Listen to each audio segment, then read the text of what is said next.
नमस्कार, आप देख रहे हैं न्यूज़ वन इंडिया। मैं हूं आपके साथ राजेश कुमार। देश आजादी का 78वां स्वतंत्रता दिवस मना रहा है। इस दिवस पे हरियाणा के मुख्यमंत्री नायब सिंह सैनी कुरुक्षेत्र में उन्होंने ध्वजारोहण किया और कुरुक्षेत्र में आयोजित राज्य स्तरीय स्वतंत्रता दिवस समारोह में मुख्यमंत्री ने शिरकत भी की।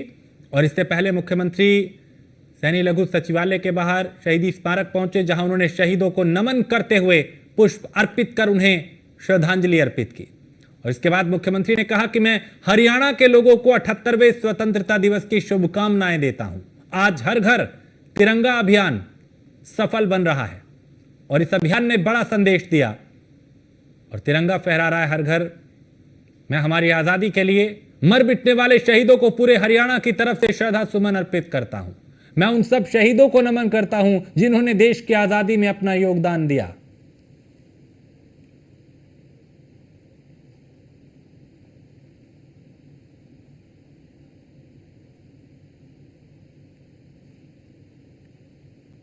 हरियाणा देश का पहला राज्य है जिसने आयुष्मान भारत चिरायु योजना के तहत अपने हर नागरिक को स्वास्थ्य सुरक्षा प्रदान की है।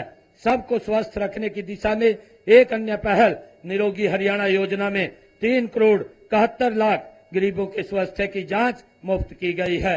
गरीबों का जीवन स्तर ऊपर उठाने के लिए अंत्योदय परिवार उत्थान योजना के तहत अंत्योदय मेले लगाकर 50,000 गरीबों को सब रोजगार के लिए ऋण प्रदान किए हैं।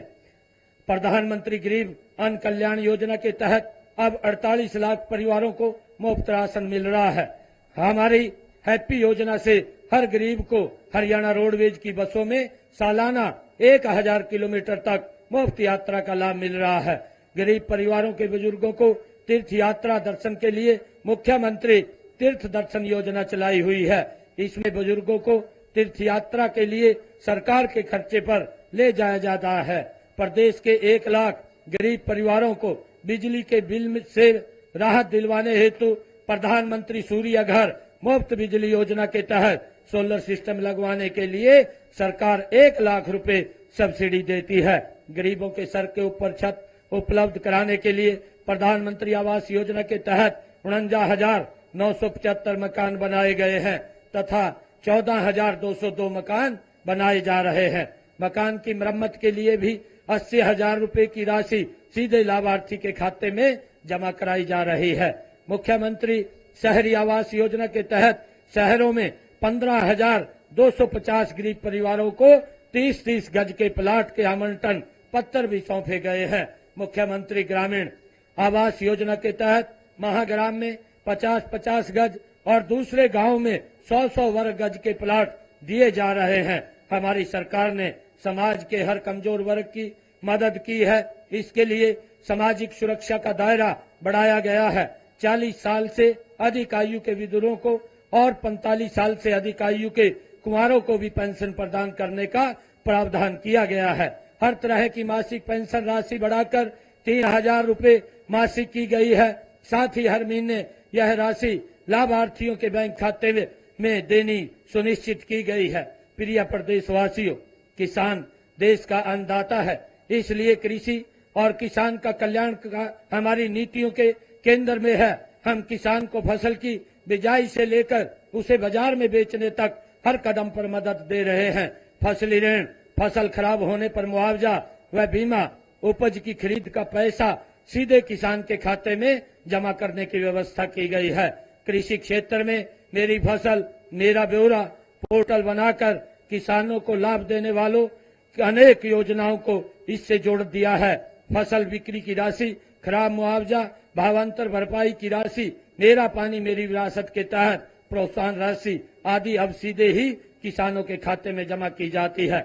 अब किसानों को अपनी जमीनों की फर्द लेने के लिए कार्यालयों के चक्कर नहीं काटने पड़ते, उन्हें ऑनलाइन ही मिल जाती है। पिछले दिनों हमने किसान हित में कुछ नए निर्णय लिए हैं, उनका भी मैं साथ ही थोड़ा जिक्र करना चाहूंगा। अंग्रेजों के जमाने से चले आ रहे अभियान को हमने जड़ से खत्म कर दिया है।